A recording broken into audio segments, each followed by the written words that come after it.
महज 16 साल की उम्र में अमेरिका की सबसे बेहतरीन पायलट ने हवाई जहाज और हेलीकॉप्टर चलाने का लाइसेंस हासिल कर लिया था।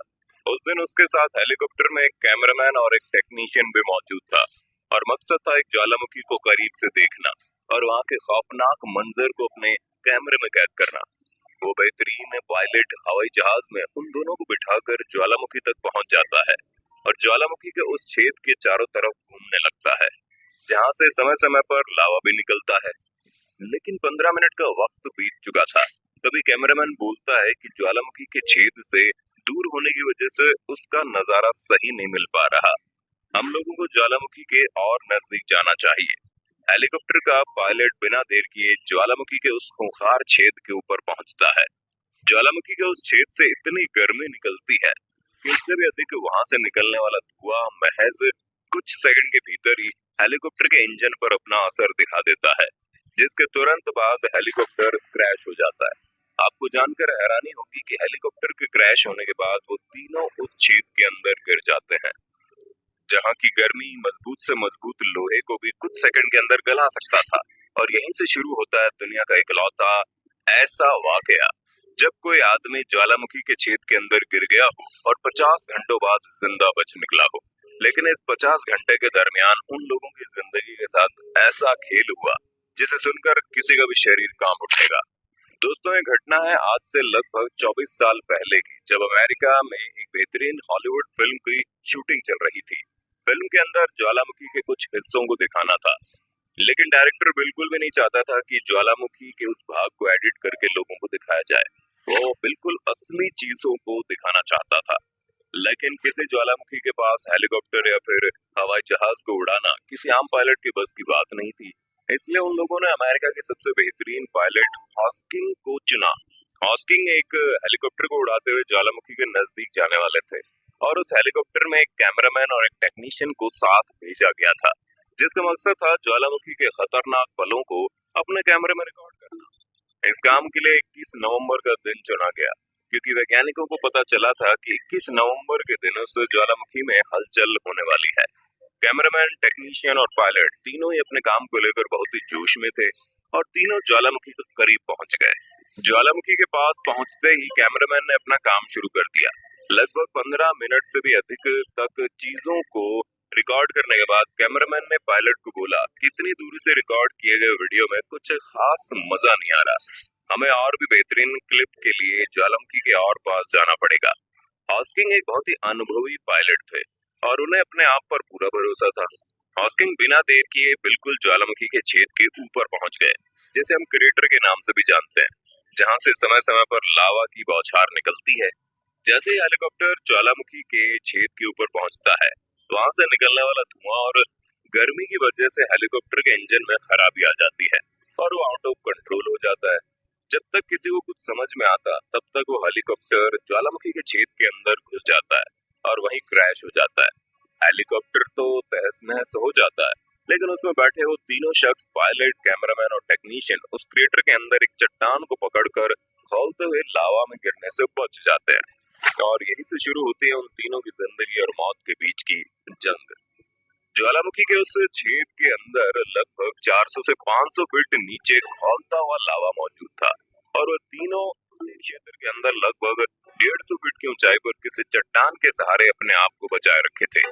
हेलीकॉप्टर का पायलट तुरंत अपने टूटे हुए हेलीकॉप्टर से रेडियो निकालता है और पास के किसी रडार से संपर्क में जुट जाता है। पहली ही कोशिश में पायलट का रेडियो पास के एक पुलिस स्टेशन से कांटेक्ट में आ जाता है और वहां से तुरंत कुछ लोगों को उनकी सहायता के लिए भेज दिया जाता है। लेकिन कैमरामैन और टेक्नीशियन वहां से थोड़ी दूर पर फंसे होते हैं। रेस्क्यू वाली टीम आती है और उस छेद के अंदर एक रस्सी गिराती है, जिसे पकड़कर पायलट कुछ ही घंटों बाद उस ज्वालामुखी के छेद से बाहर आ जाता है। और जैसा कि साइंटिस्ट ने पहले इस बात को बता दिया था कि 21 नवंबर वाले दिन उस ज्वालामुखी में एक हलचल होने वाली है। धीरे धीरे ज्वालामुखी के अंदर धुआं भरने लगता है और विजिबिलिटी एकदम डाउन हो जाती है। उन लोगों ने बताया कि धुआं भरने की वजह से विजिबिलिटी सिर्फ 1 फीट की रह गई थी। 1 फीट से आगे की चीज उन्हें दिखाई नहीं दे रही थी। रेस्क्यू वाली टीम ने बहुत अधिक आवाज लगाई, लेकिन कैमरामैन और टेक्नीशियन का कोई भी रिप्लाई नहीं मिल पाया। दरअसल ज्वालामुखी के उस छेद से लावा और धुएं की बहुत ही तेज आवाज आ रही थी। रेस्क्यू टीम कई घंटों तक उनके रिप्लाई का इंतजार करते हैं, लेकिन अंधेरा होने लगता है और उन लोगों का अब तक कोई पता नहीं चलता।